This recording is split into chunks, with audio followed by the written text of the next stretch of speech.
for joining us this afternoon. It looks like we still have a few people who are logging in, so I'm going to go ahead and give it about another minute here, and then for the sake of time, we're going to go ahead and get started.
Okay, so I think we're going to go ahead and get started. There may be a few more people joining late, but that's okay. Good afternoon and welcome to the Funders Together webinar on what you need to know about employment and homelessness. I'm Lauren Bennett. I'm the Communications Manager here at Funders Together. And again, thank you for joining us. We're really excited that you decided to take time out of your day to learn more about this topic.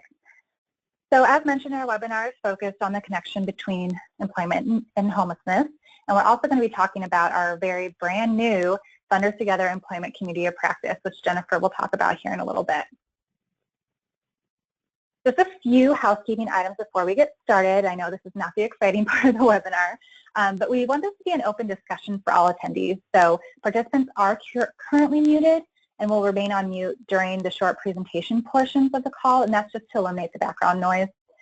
Once we have opened up the lines for discussion, which will be very soon, you can mute and unmute yourself by simply clicking the orange button, the orange microphone button like you see on the screen there.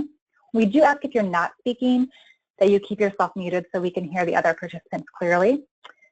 Once you're unmuted, you can ask questions through the audio or also through the question box as you see here. If you're having difficulties for any reason asking questions or unmuting yourself, there's a little raising your hand option right below the microphone. And you can just raise your hand and we'll address you that way. And finally, since I know this question is usually asked, this presentation will be recorded because we want this to be a space for candid discussion amongst all of our funders. This presentation will only be made available to Funders Together members, and that will be on the past events page of our website. Now, you will have to have a login to view the recording, so if you have any trouble logging in, just feel free to email me at lauren@funderstogether.org. So now I'm going to go ahead and introduce today's panelists. First, we have our very own Jennifer Olney. Jennifer is the Network Program Manager at Funders Together, and she is responsible for all the programs and network management. Over the past several years, she has worked with the National Alliance to End Homelessness as a development coordinator. In this capacity, she managed the Alliance's fundraising initiatives and donor relations, and also helped organize national conferences on ending homelessness, as well as the annual awards ceremony.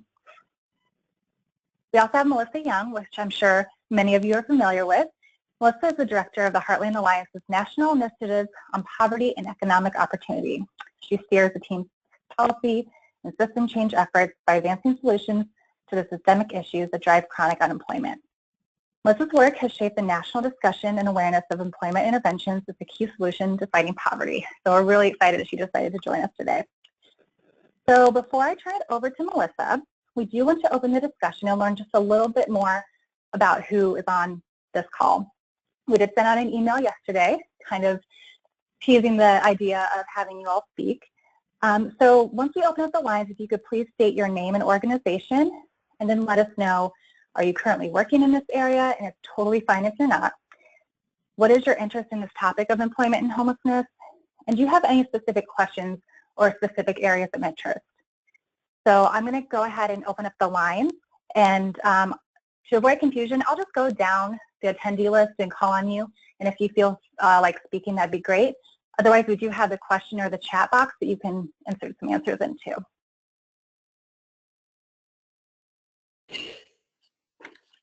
Okay, so all lines are now open. And Amy, would you like to go ahead and introduce yourself?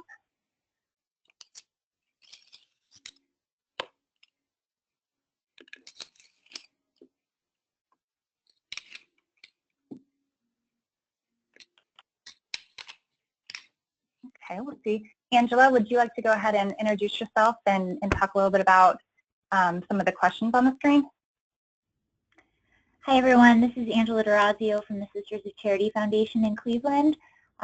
We are working very diligently on our sort of coordinated community response to youth homelessness and recognize what an important role employment plays in that sphere. So we are just sort of venturing into this area and really convening our employment providers to better connect with our youth homelessness work. So I don't think at this point I have any specific questions, but just very grateful for the opportunity and looking forward to learning from communities that have implemented some promising strategies around the connection between homelessness and employment.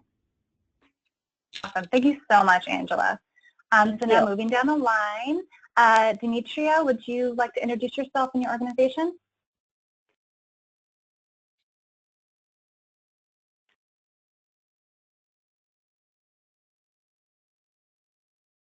I know some people may have some audio issues.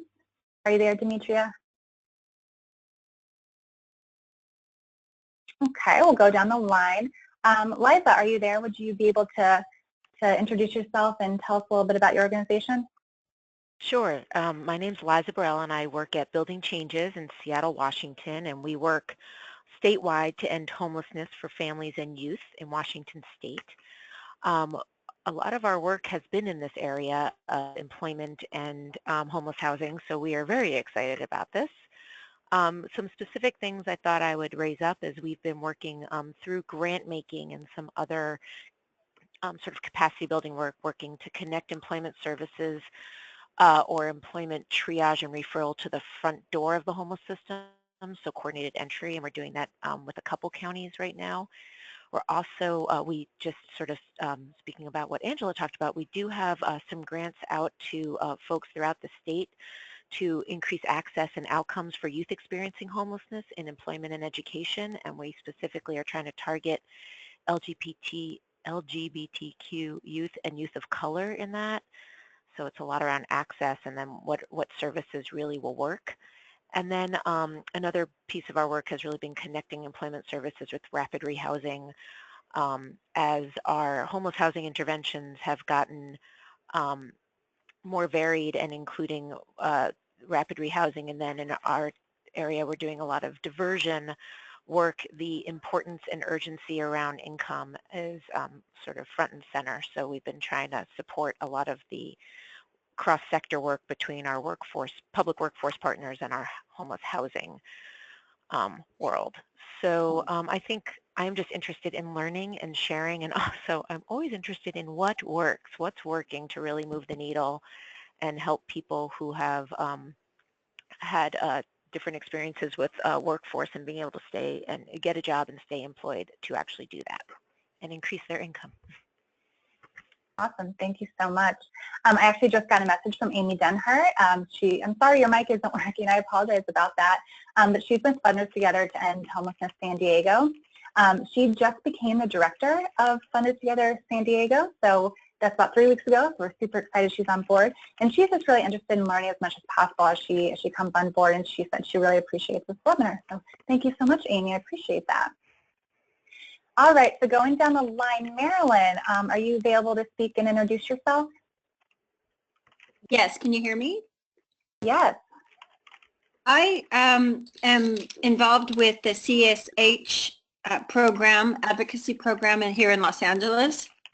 I have a small family foundation, and I am new to CSH and the work that they are doing, but really keen on the program that they have. So I'm basically here because I've been connected with Funders Together here in LA, and I'm just trying to learn what I can. Awesome, great, thank you. We're really excited to have you here. Let's see, and Russell, are you available to talk a little bit about the work you're doing? That you're on mute, so if you'd like to speak, you can go ahead and take yourself off. If not,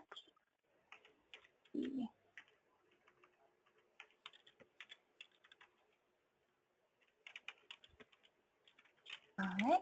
Debbie Resnick just joined us as well. Debbie, would you like to take a moment to introduce yourself and answer some of the questions that are on the screen? Sure. Hi, everyone. I'm Debbie Resnick. I'm a Funders Together to End Homelessness board member and a senior program officer at Polk Brothers Foundation in Chicago.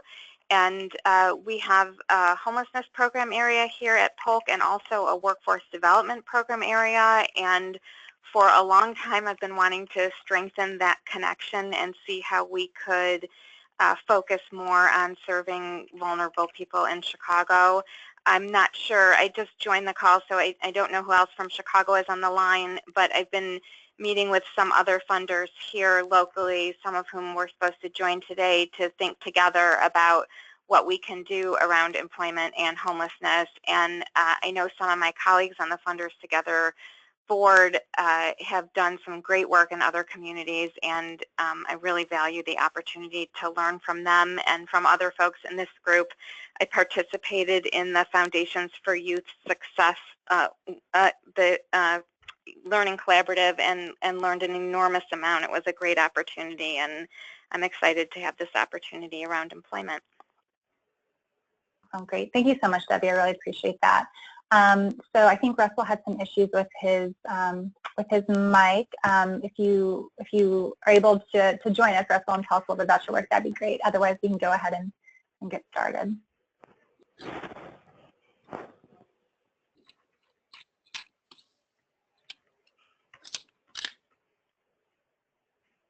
Are you there, Russell?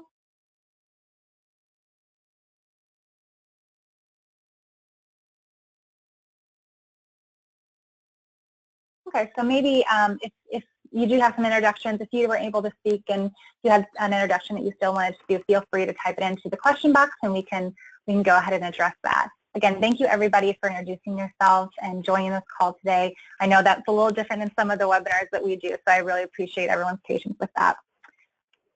So, we just have, sorry,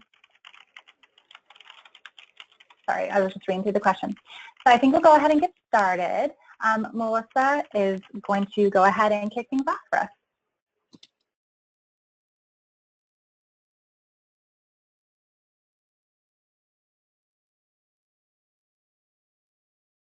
My name is Melissa Young, and I direct Heartland Alliance's national initiatives on poverty and economic opportunity. And for the last several years, one of our national initiatives have focused on really building stronger connections and collaborations around employment and homelessness, and it really broadly elevating the conversation nationally around the role of employment in preventing and ending homelessness. And I'll talk a little bit more about our work over the course of the webinar today, but I want to just maybe start with why employment and sufficient income is so critical in the fight to prevent and end homelessness. And the reason that I start here is that as we have traveled around the country talking about this issue and talking about elevating employment as part of this national conversation around preventing and ending homelessness, we find that in almost every community that we go to and that we work within, we have to start, and it's important that we start at this place. We recognize in the work that we do that oftentimes the homelessness and housing field and the workforce and income field are miles and miles apart. They have very different cultures, they have very different language. Oftentimes they never interact. And so really starting at this place of bringing these two worlds together and talking about really why this is important is a really important place to start. And so for all of us today, let's ground ourselves a little bit in why employment is so important. And I think, I think on the most basic level, we know across the country that most people experiencing homelessness want to work or are working but not earning enough to make ends meet, which makes their housing very vulnerable and makes them very susceptible to eviction, makes them more susceptible to literal homelessness, to living on the street, living doubled up with family and friends, or being in exploitive situations, which is oftentimes the case for young people. We also know that research tells us from survey data that individuals experiencing homelessness consistently rank paid employment alongside healthcare and housing as a primary need and a primary goal within their service plans, which tells us over and over again that people experiencing homelessness, this is part of their consumer choice. This is something they want, and so it really does behoove us as a field, both fields, both housing and homelessness and workforce development, to understand and to recognize that need and to really link with services and create access. We also know that people experiencing homelessness and housing instability do so for many, many reasons. And financial insecurity is really one of the key reasons why people experience homelessness. Many individuals who are homeless have worked before. Many people who experience homelessness have a license or certificate or may even have a college degree. But we also know that many, as I mentioned before, are maybe working but not earning enough to keep a stable roof over their heads, which does continue to point to the need to really talk about not only earned income but sufficient earned income that pay wages that are livable, but also to talk about the importance of things like not only employment but also education and training as well. I think, a couple of last points about why this is so important. Many individuals we know identify unemployment as the primary cause of their homelessness. And I think that's really important to recognize that over and over again, individuals who are experiencing homelessness, who are unstably housed, can point back to the loss of a job or insufficient income as really the sort of domino that led into their experience of homelessness or led them down a pathway of experiencing homelessness. Again, all of these factors really point to and continue to shine a light on why employment is so critical in the fight to prevent and end homelessness. But I think it's also important to recognize, and this is not listed on the slide in front of you, but for all of us to be thinking about the factors in the policy and systems conversations nationally, at the state level and on the local level that are also driving the import of thinking about and looking at employment and income as key pieces of the puzzle for homeless individuals and families. As many of you are aware in your own local community, in your state or possibly at the federal level, there's really a growing awareness and really an ever increasing accountability around increasing employment and economic opportunity among job seekers who face barriers to employment writ large. So when we look across federal systems, which then trickle down to the state and the local level, across many of these federal systems, employment, earned income are part of the measures by which these systems judge their merits or look at their progress over time. And really you can look across many systems. You can look across the homeless system. You can look across the income support system. You can look across the food stamp system. You can look across many, many different systems that oftentimes touch homeless individuals and families and youth, and earned income or access to employment or success in employment are sort of factors or points on a data sheet that our communities across the country are struggling with oftentimes to meet and to figure out the solutions, right? And so I think there's these really important factors that are coming both from sort of what's happening in local economies, what's the needs and interests of homeless job seekers themselves, but also these systems at play that really all point to the need to really think about employment and earned income and sufficient employment as a really critical part and piece of the fight to prevent and end homelessness. Next slide, please. I'm going to talk a little bit over the course of the webinar today about a particular project that we're working on called the Connections Project, which is an innovative project that we were funded to participate in 2015, which sought to identify communities across the country to really innovate around systems collaborations within the homeless system and the workforce system with the goal of continuing to improve employment and economic opportunity for homeless job seekers. And I'll talk a little bit more about that project over the course of the webinar, but I can say that it is really an incredible example of philanthropy coming to the table and thinking about how it can contribute in both a meaningful way, but also a really innovative way to trying to unpack these issues of employment and homelessness and really try to think about these systems in different ways and in collaborative ways. So I'll say that in 2010, when we started looking at this intersection of employment and homelessness, there were very few folks from the philanthropic community who were interested in this topic, at least that were on our radar screen.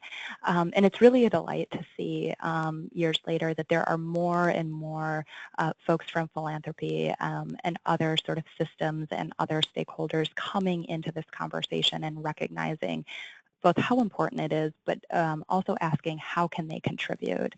Over the last couple of years, we've seen philanthropy contribute in a number of different ways into this conversation. And we also think that there are some really incredible ways that philanthropy can continue to contribute. And so some of the really exciting ways that folks have contributed are really in these sort of four buckets that are on your screen.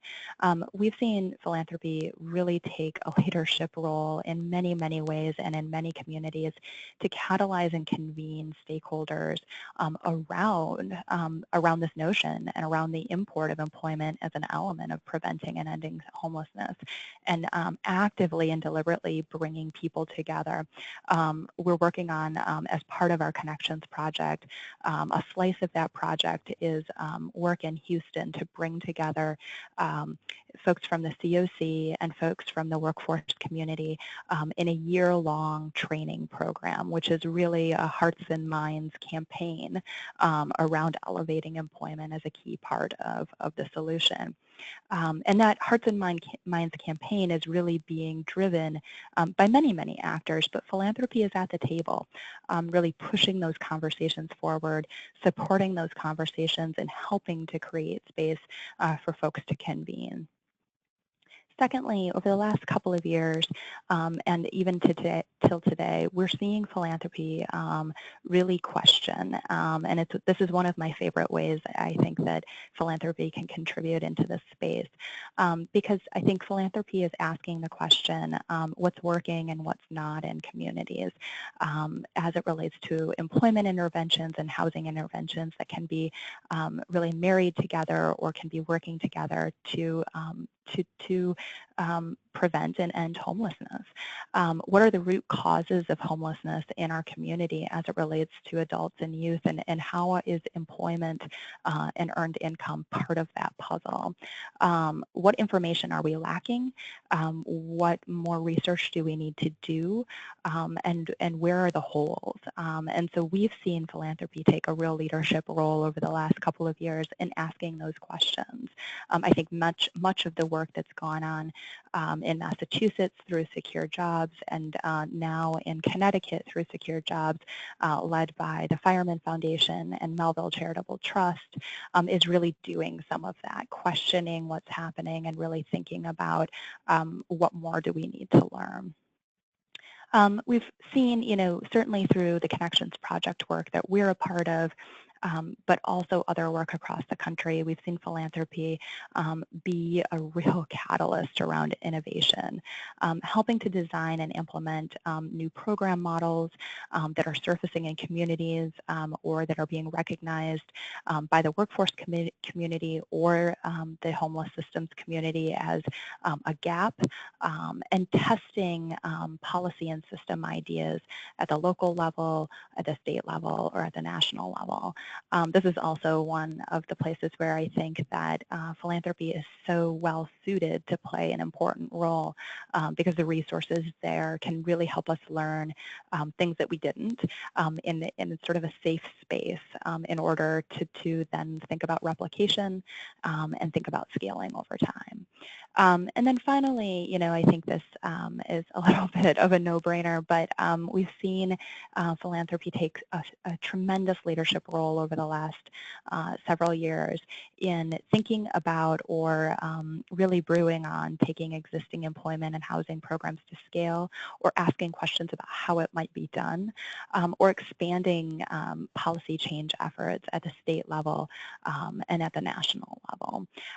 So for us, these are sort of 4 buckets where we've seen philanthropy take a really active role, but also places where I think certainly the next frontier in some of this great work around employment and homelessness, these are really the buckets that we need to continue from our perspective to lean on, to open up, and to also think about how we can do some good work. So I'll pass the mic over to Jennifer, who will continue the conversation. Thanks, Melissa.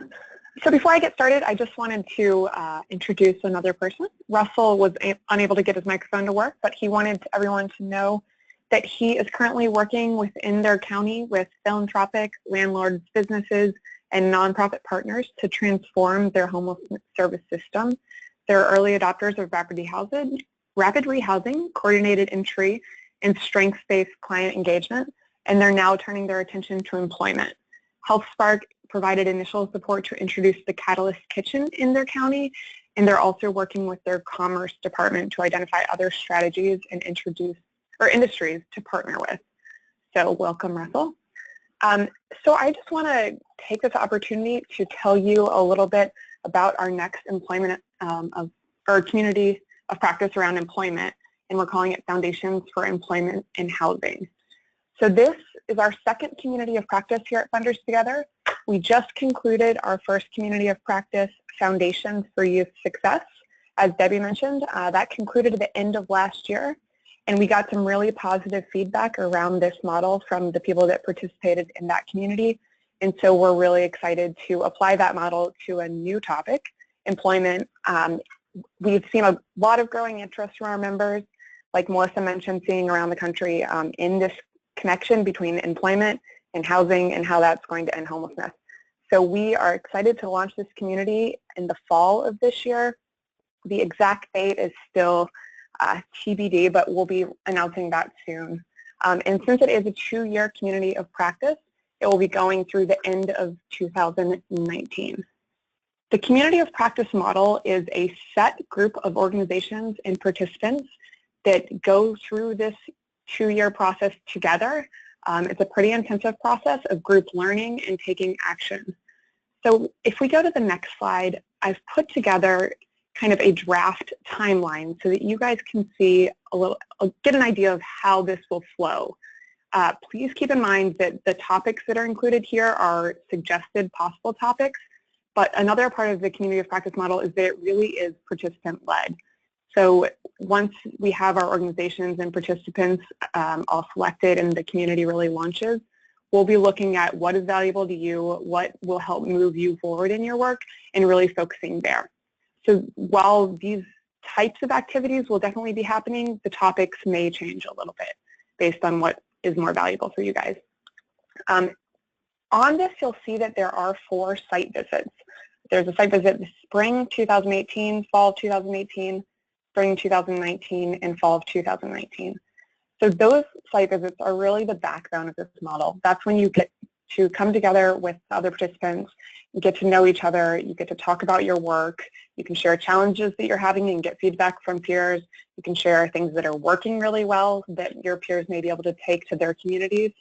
And we also take this opportunity to visit sites that are doing things really well. So communities that have really created a strong system or have a really strong program that we're interested in seeing. So in addition to hearing and meeting with your peers, hearing from and meeting with your peers, you also will get to hear from systems leaders or view programs that you may be interested in implementing in some way in your community.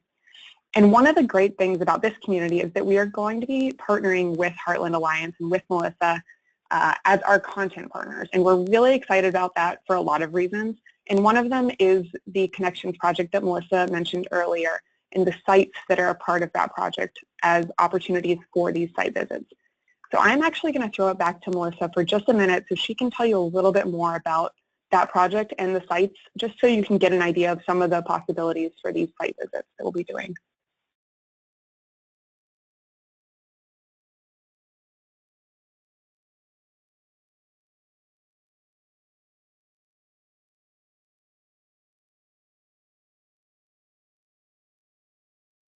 All right, Melissa may have had to step away for a second.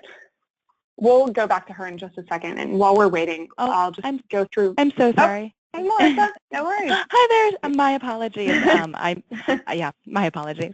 So sorry. So thanks so much, Jennifer. So as I mentioned in my introduction, the Connections Project was a national initiative that we launched in 2015 to really source from communities across the country innovative systems collaborations between workforce partners and housing and homeless system partners, with the goal of really increasing employment and economic opportunity for homeless job seekers.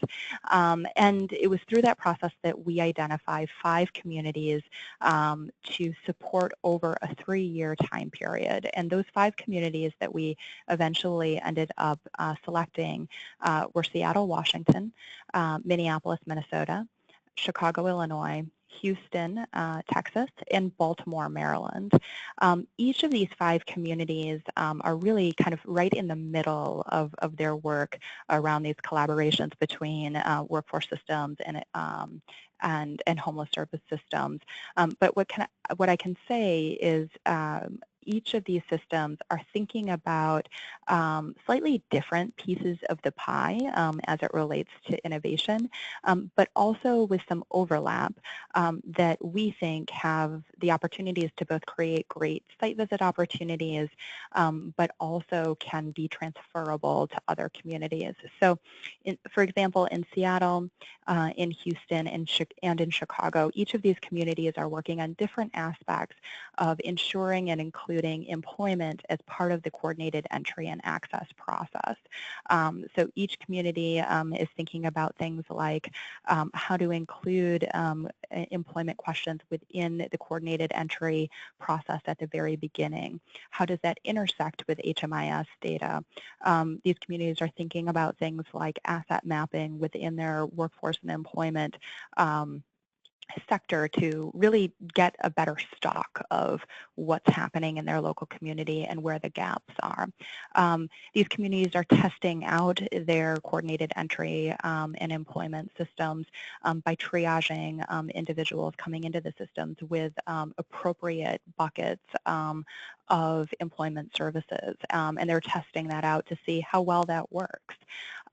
These communities are thinking about innovative funding streams and how they can support homeless job seekers with employment supports and intensive supports. So in Minneapolis, for example, their project is looking specifically about how do you access SNAP employment and training funds as a resource to support youth who are experiencing homelessness and getting access to employment services.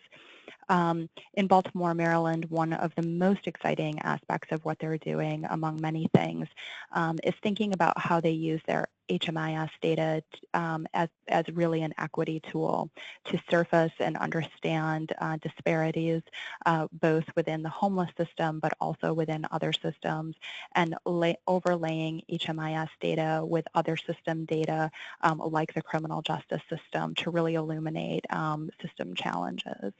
And I'll stop there.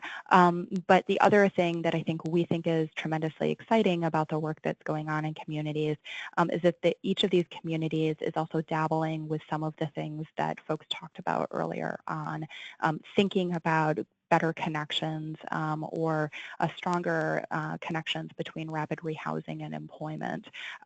So testing ideas, thinking about what the subsidy period in rapid rehousing might need to look like. How do we include employment services that are both a training and education opportunity for individuals so that they can increase skills over time, and many, many other things. So there's a lot of great work going on in communities that is about changing hearts and minds, that's about thinking about current systems and how to adapt those systems, thinking about funding and resources, but also thinking about data in different ways. Great, thanks, Melissa. So as you heard, there are just a lot of opportunities around these site visits, both with the Connections projects. We also, there are so many other places that we could go. So this again is another thing that once this group is together, we will decide where we go based on what we really want to focus on and what we want to learn. So in between the site visits, you'll see some webinars, some peer exchange calls, and virtual discussions. And these are more regular opportunities to come together and develop a shared learning and shared knowledge base, but also to share with each other still and keep those conversations moving forward. And then in the second half of this community of practice, to start thinking about what actions we can take. So along the way, we will be suggesting things that you can take back to your community after each of these learnings. So for example, the first webinar that you'll see on this timeline is starting the conversation. And that'll be basic. How do you start talking about this in your community? What do you need to know? What are some helpful things that you may want to share with people you're talking to? And then the action from that will be relatively simple. Go back to your community and start talking about this. Have these conversations. Start building your network of people that are working in this field so that as we move forward, you know who to talk to. You can share what you're learning. Debbie mentioned that they're already starting to talk about this in Chicago. So she could take what she learns at these site visits back to her community. And she would already, and because of this first action that we're proposing, she would already know who she should be talking to and have those connections. And then along the way, it'll get a little more, it could get bigger. There are more opportunities for you to work together across communities or at a national level to take some kind of action. So the next slide, Lauren, if you can go to that one. As you saw some suggested webinars on the timeline. We just also wanted to put forward some general content ideas that we can talk about in this community, bring in experts around, or highlight when we do our site visits. So just so you have some idea of what we're thinking. The background and language is more that first piece of how do we talk about this? What do we need to know so we feel confident having these conversations? The second is evidence-based models and strategies, so that when you're talking to your community and looking at what you're currently doing, you know what works and you know how to evaluate what you're doing. And then there are policies like WIOA and TANF and resources that you can use there. Provocative questions and ideas, that would probably be more the discussions towards the end. And then direct connections to the homeless system. And a few people mentioned during the introductions, connecting to rapid rehousing and coordinated entry. How do we make sure that employment is a part of these systems so that we're really addressing the issue of homelessness? So I know I kind of threw a lot at you there, but I want to take an opportunity to hear from you and to answer any questions. And first, I just have a few on the next slide, Lauren. I have a few questions that you probably are already asking yourself or that we've been getting, and I just want to cover those. The first is who should participate. And this community is really for funders. That's the only requirement. If you're currently funding in homelessness, if you're currently funding in employment, you are obviously more than welcome, and you may see the more direct application. But there are also funders that are interested in health or education that we know are interested in this topic and know that housing stability helps improve their outcomes, and in order to have housing stability, that they should be looking at employment. So really any funder is welcome to join this community. As a participant, you will join with your organization. So it's one fee for an organization, and that includes 2 people from that organization that can participate. I will say we learned from Foundations for Youth Success that the more you participate, the more you get out of it. So if you do have 2 people from your organization participating, we would still encourage you to have both people participate as much as possible together. The fees are $3,500 per organization for dues-paying members of Funders Together, and $5,000 per organization for non-dues paying members or non-members. So that's just some information that you'll need to maybe need to take back. This information is also available on our website. If you visit our main page, that currently one of the scrolling images is for this. If you just click on that, you can get some of the information I've mentioned as well as this information. And we will be sending out this information and some additional sign-up information after this webinar, so you can get it that way. Now I would just want to open it back up to you guys. I want to hear if you have any questions, we'd be happy to answer those. Or if you're really excited about this and you have some ideas, you're also welcome to share those. So Lauren, if we can open the lines and go on to the next slide. So everyone's line should be open now. If you want to chat, you're more than welcome to go ahead and speak. Otherwise, you can always put your comments again in the chat box or in the question box, and we'll answer it that way.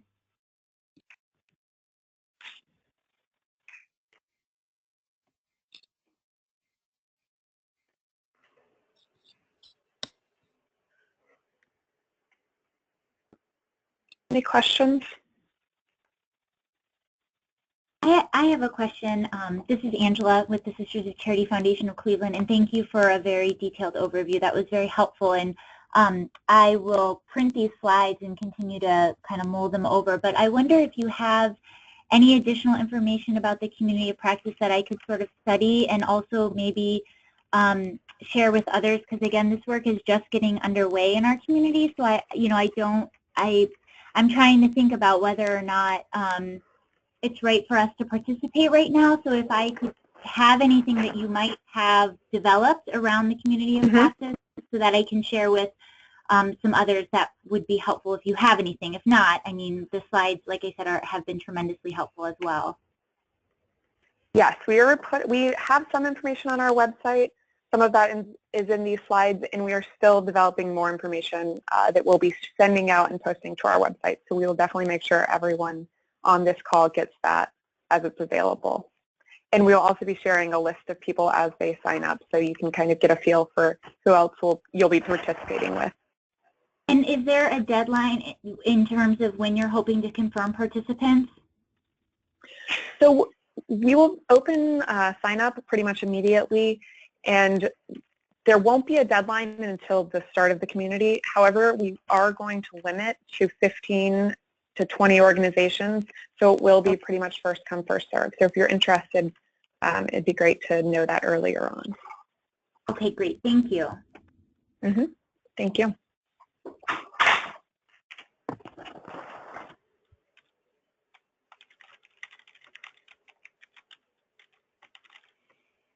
Any other questions or thoughts about topics or format?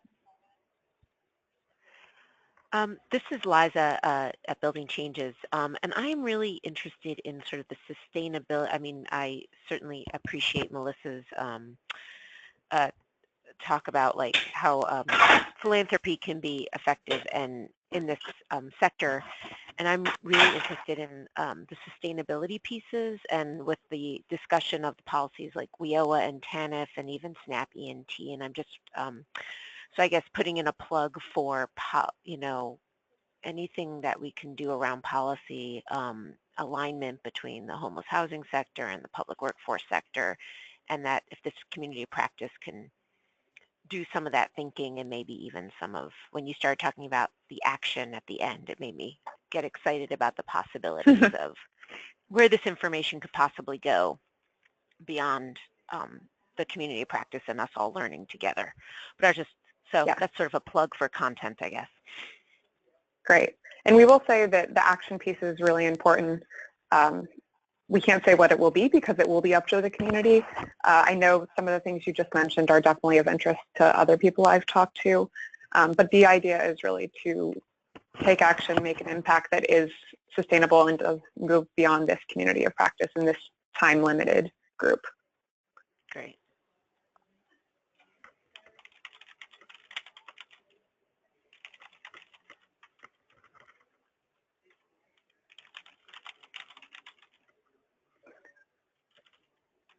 So one thing we did learn from Foundations for Youth Success, which, like we said, was our previous community of practice, was that one of the most valuable pieces, in addition to obviously the learning that happened and getting to visit the sites and see the programs there, was really the relationship building and meeting regularly with a group of your peers that are working on this issue and who maybe are doing it in different ways, but because of these meetings and because of the relationships that you develop through the community of practice model, when you have a question or when you need an example, you know who to call. You can pick up the phone and say, hey, you mentioned that you were doing Snappy and Tea for Youth, and I'm really interested in that in my community now.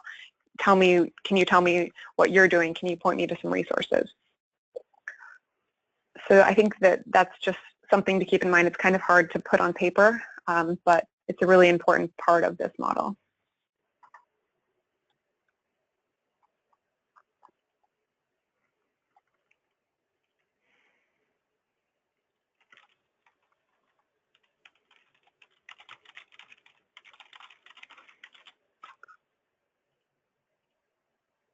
Any other questions, thoughts?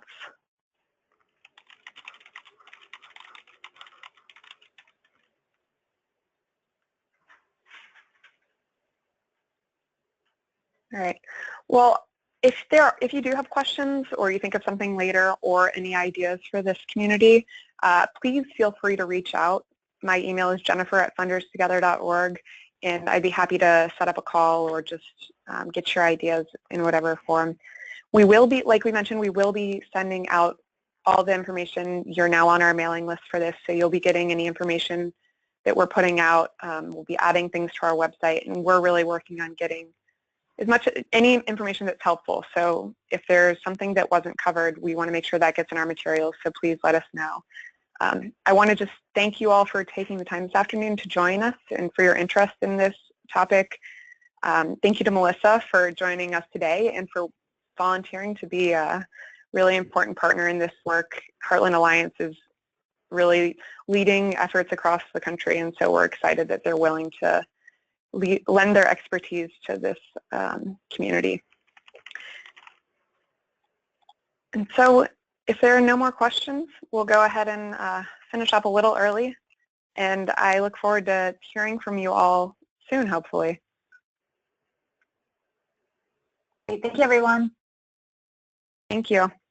Thank you. Thank you.